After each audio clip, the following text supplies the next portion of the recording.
82, maître assistant en 86,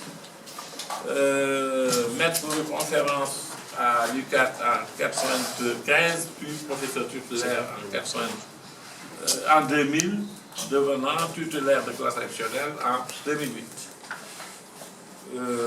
Directeur de l'ENSA en 2002, puis recteur de l'Université de Thiès en 2007. Donc c'est tout ce parcours qui justifie que je puisse me permettre un peu de faire une analyse et donner un ensemble de recommandations tenant compte des succès et des échecs que j'ai eu à traverser. Donc rien que le titre labyrinthe dans les labyrinthes du système éducatif montre un peu que, en tout cas à la lumière du vécu, il y a suffisamment de matière pour, en tout cas, décrypter, analyser, proposer pour l'avenir. Ces recommandations à l'attention des nouvelles autorités qui viennent de s'installer. Bien sûr, je suis allé donc, puisque j'avais le projet en main, je l'ai à présent, puisque aussi j'étais membre de la conférence des leaders de Diomaye Président. Donc j'avais le projet en main et donc j'ai regardé ce qui, dans ce livre-là, en tout cas, dans ce projet-là, était en tout cas proposé aux Sénégalais dans les années à venir. Et c'est dans la suite de tout ce que je connaissais du système et en tout cas de la priorité qu'en faisaient nos autorités depuis l'indépendance. L'éducation a été toujours une priorité depuis le premier président, Léopold Sédar Senghor, et puis ensuite tous les présidents qui ont suivi en ont fait une priorité, la mettant au cœur du développement. Hein? Donc, mais on a beaucoup fait. Le Sénégal a défriché pas mal de chantiers, de la base au sommet.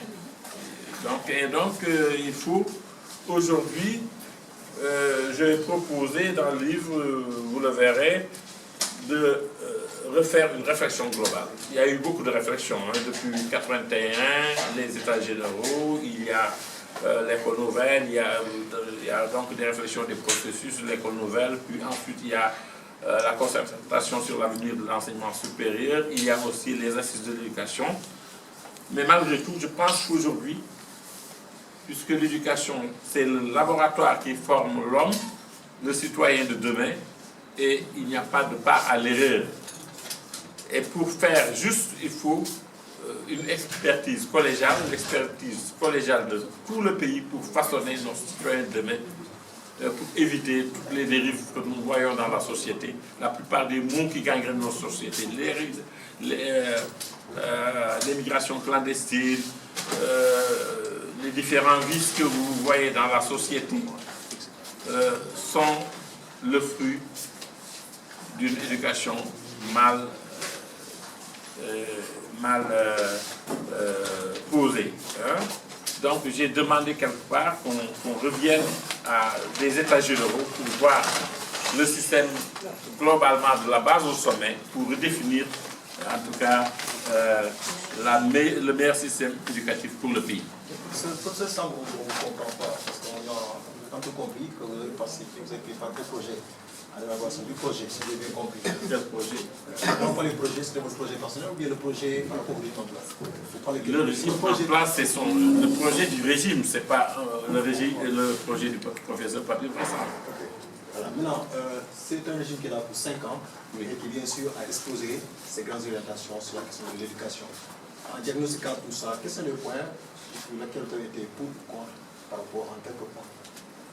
Non, mais le projet aujourd'hui est à l'état embryonnaire, c'est à l'état de proposition, hein, d'intention. Hein, le fait d'inscrire les langues nationales dans le programme, de faire également introduire l'enseignement de l'anglais, hein, d'amener l'informatique à l'école élémentaire, de professionnaliser l'enseignement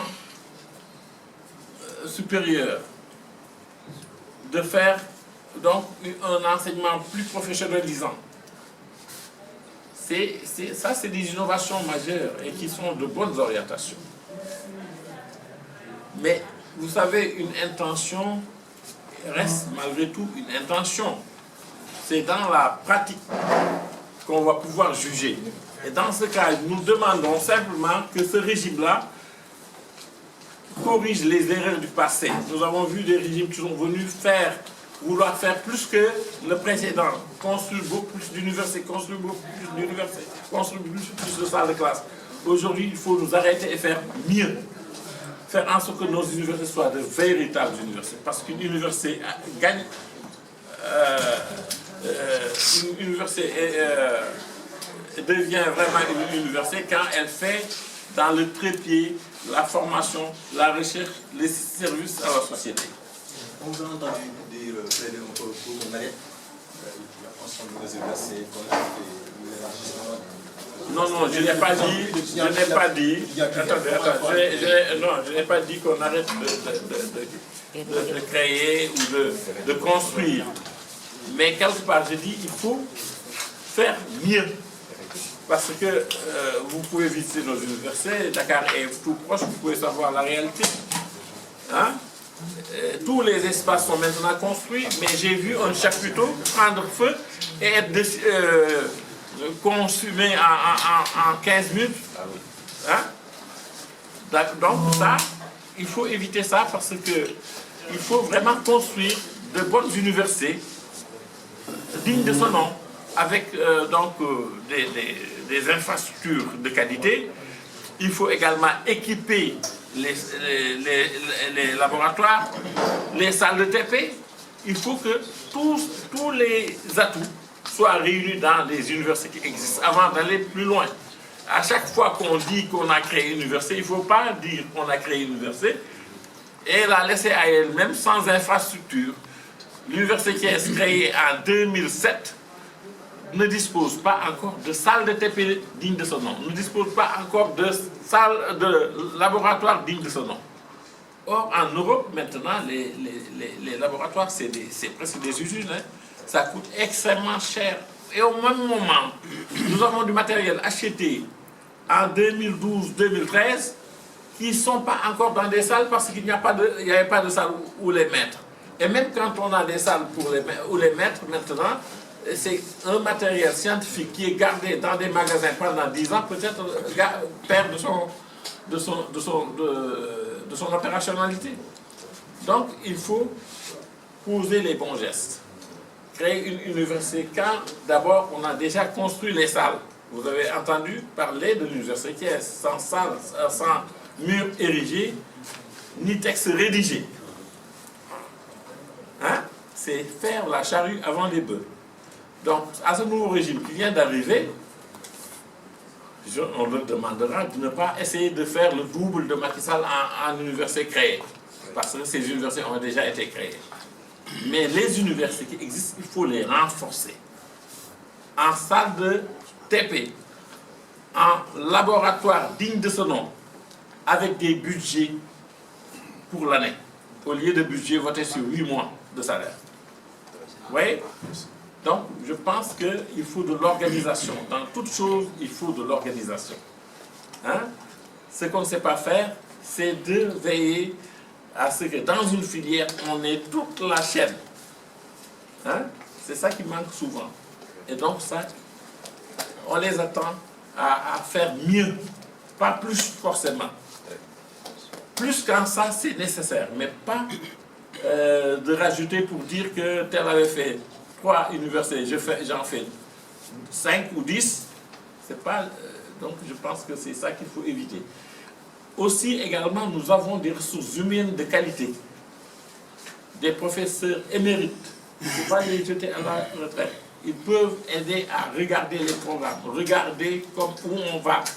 Il faut éviter également les discontinuités entre régimes. Il faut que la chaîne éducative, puisque c'est le laboratoire qui forme l'homme, qui forme le citoyen de demain, ça ne doit pas s'arrêter parce qu'il y a un nouveau gouvernement. N'est-ce pas?